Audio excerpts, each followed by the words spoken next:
Well, let's get more on this now. Dr. Morne Mostert is a strategic foresight advisor at the Stellenbosch Business School, University of Stellenbosch, I should say, also a member of the National Planning Commission. Dr. Mostert, good afternoon to you and thank you for your time. You know, every day in South Africa, every month in South Africa, millions of children get social grants, around 10 million children go to school on a daily basis, millions of people get antiretroviral drugs, and yet we keep hearing, and I think we also keep seeing, elements of a sort of failing state or examples of failure around us. How do you assess where we are? Thanks, Stephen. Always a pleasure to be with you. Yes, I would say we're not quite at failing state level, but linking to our previous conversation on scenarios, one of the scenarios, what we sometimes describe as the current future, is should we perpetuate some of the current behaviors, the current way in which we spend money, the current way in which we make policy decisions. A failed state scenario is not impossible. We won't be the first developing economy to face such a scenario. We're not quite there, and there are some clear opportunities for us to avoid that scenario through a course correction, as we call it. When you talk about a course correction, we can see, thankfully, I mean, we are a transparent society, and this is important, we can see what's going wrong. Yeah, that's right, and you're absolutely right, and it is a tremendous thrill for me to share that message of our transparency in our society all around the world. I'm here in Dubai this week, for example. I'll be speaking in London next week, and I always say to delegates, you know, we have in Section 16 in our Constitution this astonishing protection, among other things, of freedom of expression and freedom of research in academic freedom. That is an astonishing freedom which I think we're completely underutilizing, Stephen. So we're facing a dreadful scenario with the current patterns of behavior. But there are opportunities for us to leverage the astonishing abilities in our research sector, in our higher education, in our university sector, that presents enormous opportunities for us to give momentum to this course correction. We're just not accessing the benefits there. There's certain areas that I can see that I think we do okay in. I mean, education's okay, could be better. Antiretrovirals, also okay, could be a little better, but fine. I mean, I accept where we are. There's some things which really scare me, and I think they scare all of us, which is the rise in violent crime.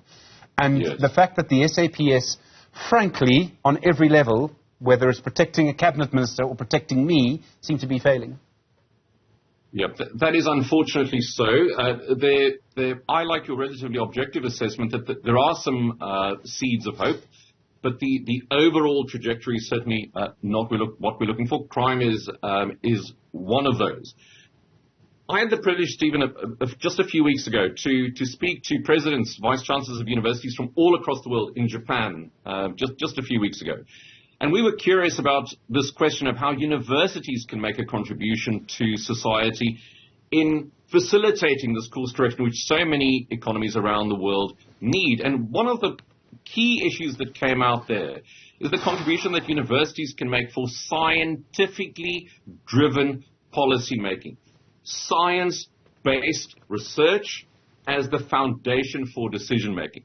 We have an astonishing array of higher education institutions in the country. Only 26, many fewer per capita than our peers in BRICS, as an example. I can give you the numbers if you want.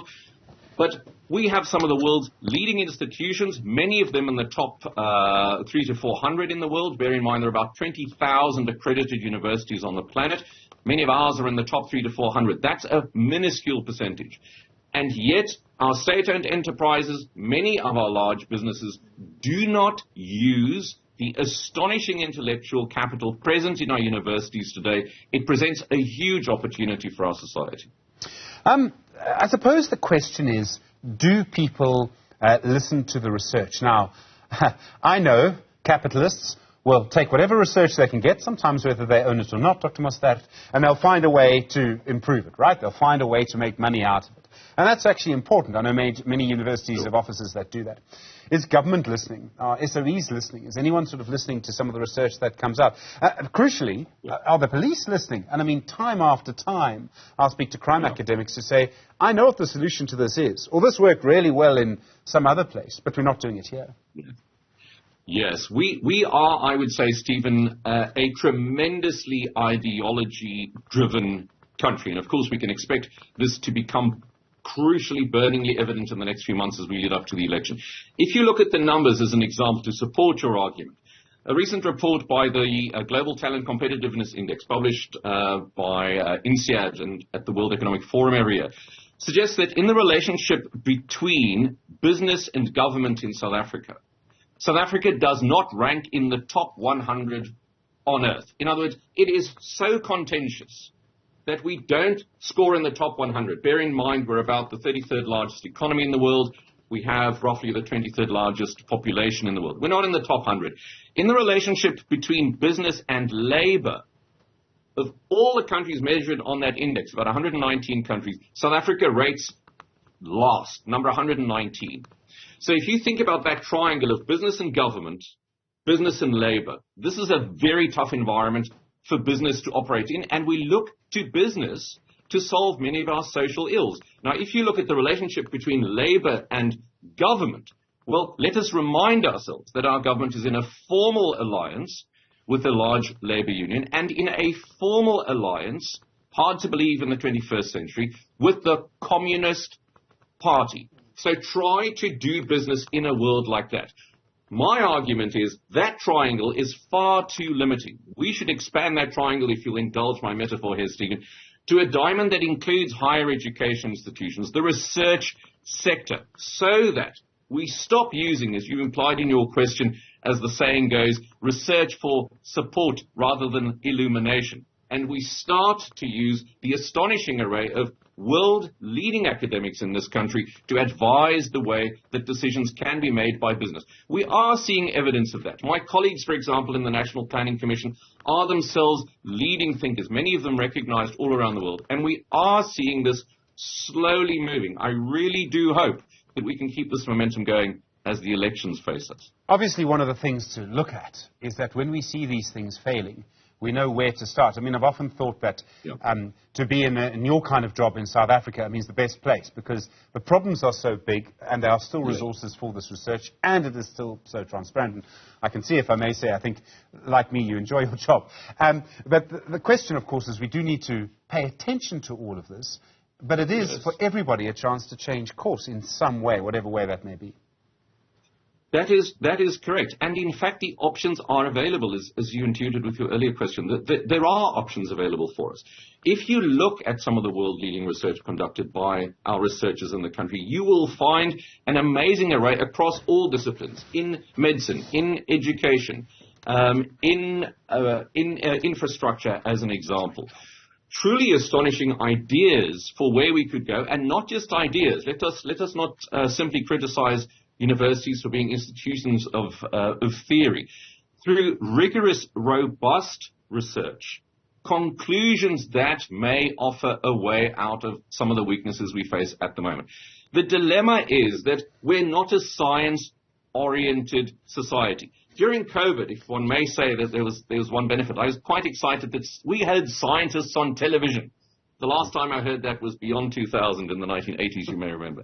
But there is an opportunity for us here to make science a much more integrated part of our social construct. Why should government, business, labor be the triangle that everything is built upon if that is such a contentious architecture?